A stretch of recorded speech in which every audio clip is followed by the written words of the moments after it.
After the group reached the outskirts of Paris, Blade, Gabby, and Laura went to investigate strange sounds in the forest, but they never expected to be hunted by Miles Morales, now host to both Venom and Carnage. After a brutal fight and Storm's devastating lightning strike that finally erased the symbiotes, the heroes recovered Miles, who had overheard Apocalypse's plan. Now calm, Miles sat by the campfire, its orange glow flickering across his tired face. "Venom and I found each other after the world went dark," he said quietly. "In those early days, we kept each other alive. It worked out for a while, until Carnage came. Then the two of them, whispering in my mind. I lost myself, Pete." Dr. Doom studied him. Why would the symbiotes serve Apocalypse? Because he told them what no one else knows. Because of what he promised them. Because of what he plans to do, Miles answered grimly. He lifted his head, eyes hollow. He's working to stop the EMP. That's why he kidnapped all those inventors. There's going to be a moment when the power comes back on, and he promised the symbiotes a ship, an escape from the planet. Later that same day,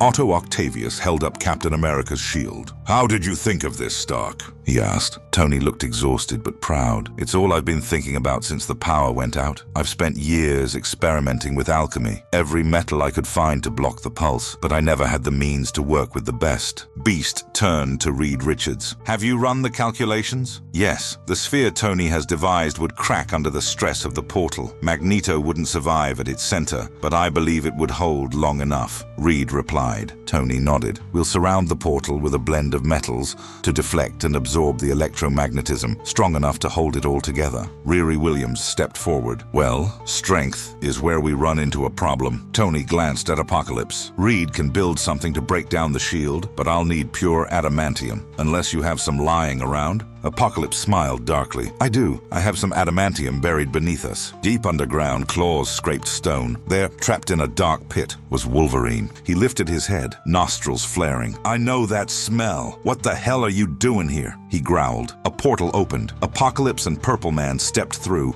dragging Cyclops by the neck. "Scott?" Logan's voice faltered. Kilgrave smirked, pulling off Cyclops' visor. "You won't need this." Scott clenched his eyes shut, straining. "Logan, you can't let them do this. You have to stop me." Kilgrave whispered in his ear, "Open your eyes." Logan lunged. "Let it all go," Kilgrave hissed. A blinding optic blast tore through the cavern. Wolverine pushed forward against the beam, his flesh burning, but even his healing factor wasn't enough. The blast erased him completely. Moments later, Apocalypse returned to the surface and tossed a scorched skull at Tony's feet. "Here is your adamantium." Behind him, Wolverine's skeleton, stripped clean, awaited melting. Apocalypse looked down at Tony. "How long?" "Reed can whip up a molecular deconstructor quickly. Once the metal's ready, it won't take long," Tony muttered. "Then begin," ordered Apocalypse. Octavius approached cautiously. "Apocalypse, may I have a word?" They walked toward the Arc de Triomphe, its ruins glowing under crimson light. "What is it, Octavius?" asked Apocalypse. "Everything Stark has devised should work, but there's one hole in your plan," Otto said, turning. "If you move your mind into the Unmaker,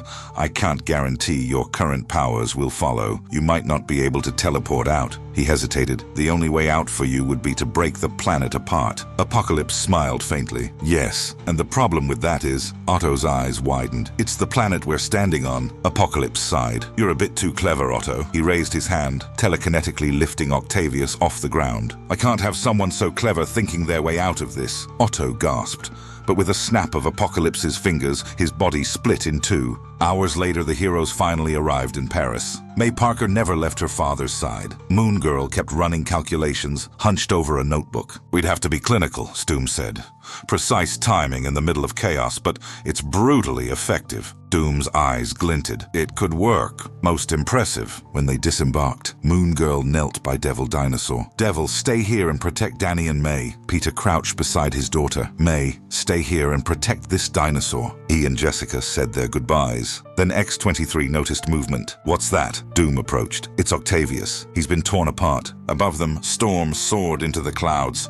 "Be ready." She summoned the wind, lightning cracking, and with one strike, shattered the lab's ceiling. Inside, alarms blared. Apocalypse turned sharply. "Get Magneto prepared, and do not stop building," he bellowed. Then to Kilgrave, "The cells, let them out." Moments later, dozens of heroes and villains, all under Purple Man's control, flooded the battlefield. Sue Storm's voice trembled. "What do we do?" Doom stood unshaken. This changes nothing. You know your role, Sue. Follow the plan. Chaos erupted. Friend against friend, hero against hero. Dracula charged at Doom, fangs bared. Doom caught his jaw mid-lunge. "Dracula, cease trying to eat me, you undead imbecile. We need to talk." From the sidelines, Kilgrave clapped and cheered. "That's it! Kill them! Kill them all!" Then, bang! A single shot pierced his skull. Jessica Jones spun toward the sound. "Wade!" Gabby yelled. "Jess and Luke were going to knock him unconscious. That was the plan." Deadpool holstered his gun with a shrug. "What? I didn't hear the plan. I was driving the bus." Across the field, minds cleared. "Peter?" asked Captain America, dazed, his eyes finally his own. And in the lab, Tony, Reed, and Riri blinked,